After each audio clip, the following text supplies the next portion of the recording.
Достар, сәлем. Бүгін сіздермен осындай қатпарлы самса жасайтын боламыз.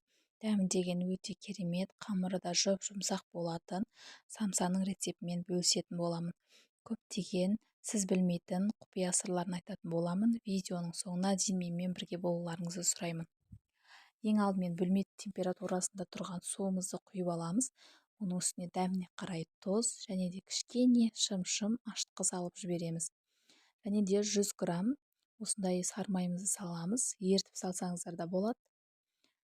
Осылай сары майымызды салып, оның үстінен еленген ұнымызды салып аламыз.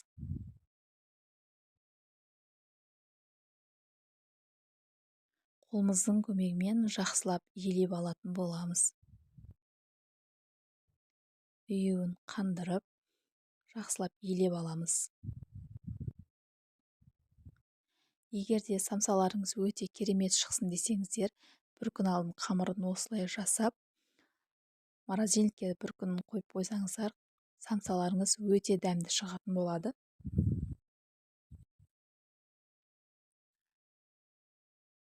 Осылай қамырымызды елеп болғаннан кейін 15 минутқа қойып қоятын боламыз. 15 минуттан кейін алып,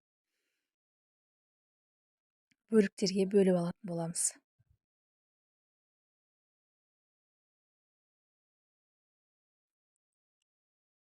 Осылай бөліктерге бөліп аламыз.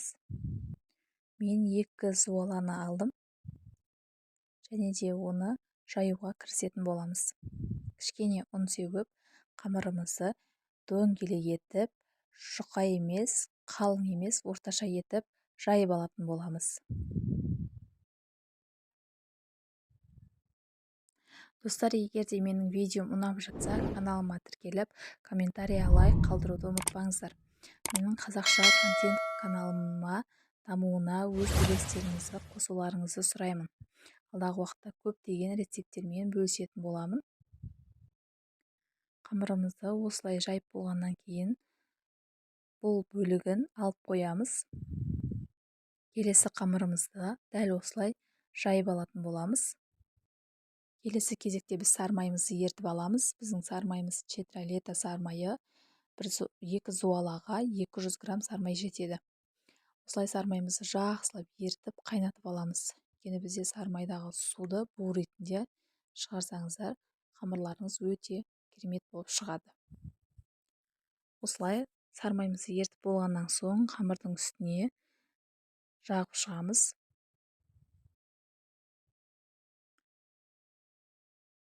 Четканың көмегімен, не болмаса қолдың көмегімен барлық жеріне бір тегіс етіп сары майларымызды жағып қоямыз. Енді келесі кезекте келесі қамырымызды үстіне жаятын боламыз.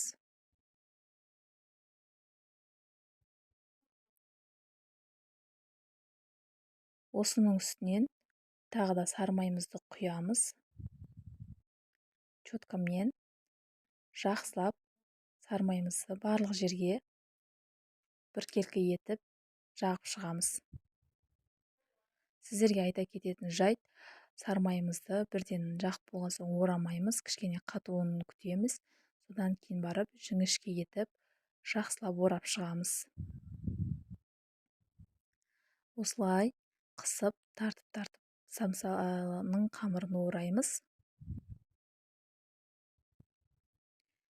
Және де морозилке бір күнге қойып қоятын боламыз.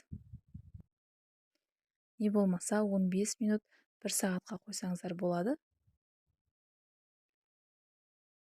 Біздің қамырымыз осымен дайын.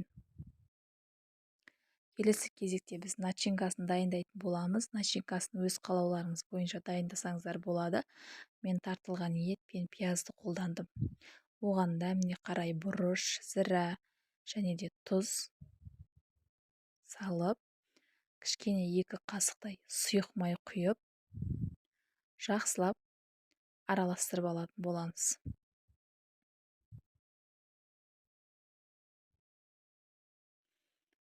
Осылай араластырып, начинкамызды дайындап алатын боламыз.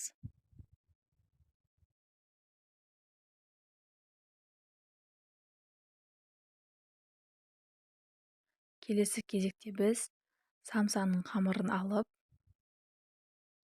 самсаны дайындауға кірісетін боламыз. Осылай ажыратып алып, біздің қамырымыз өте керемет шықты. Дайын қамырды сатып аламыз базардан, сол сияқты өте керемет болып шықты. Осылай барлығын біркелкі етіп бөліктерге бөліп, қамырымызды жаюға кірісеміз.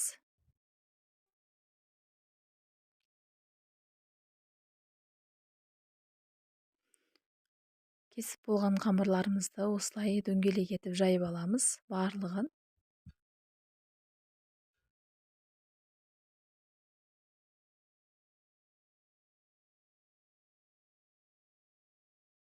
Қамырларымызды жайып болған соң ішіне салмасын салатын боламыз. Барлық самсаға салмасын салып болғаннан кейін енді оны түйеге кірісетін боламыз. Мен осылай өрілген ретінде түйемін, және де 3 бұрыш етіп түйсеңіздер де болады. Өз қалауларыңыз бойынша түйсеңіздер болады. Жартысын осылай, жартысын 3 бұрыш етіп түйдім. Өте керемет көрінеді. Сіздер де міндетті түрде жасап көріңіздер. Бұл самсаның дәмі деген өте керемет болып шықты. Самсалардың барлығын осылай әсемдеп түйіп алатын боламыз. Сол арада пешімізді қыздырып қоямыз. 180 градуста, не болмаса өздеріңіз пештеріңіз қандай температурада пісіреді, сол температурада қызарғанша пісіріп алатын боламыз. Самсамыздың барлығын түйіп болған соң табанымызға осылай жайғастырып, жұмыртқамызды жағып, оның үстінен күнжітімізді сеуіп, қызып тұрған пешімізде қызарғанша пісіріп алатын боламыз. Осымен біздің самсамыз дайын. Көріп тұрғандарыңыздай өте керемет шықты. Дәмі деген ауызда қалатын самсалардың бірі. Сіздер де жасап көріңіздер. Алдағы уақытта көптеген рецепттермен бөлісіп отыратын боламын. Менің каналыма тіркеліп, лайк басып, комментарий қалдырып кетіңіздер. Соңына дейін менімен бірге болғандарыңыз үшін көп-көп рахмет.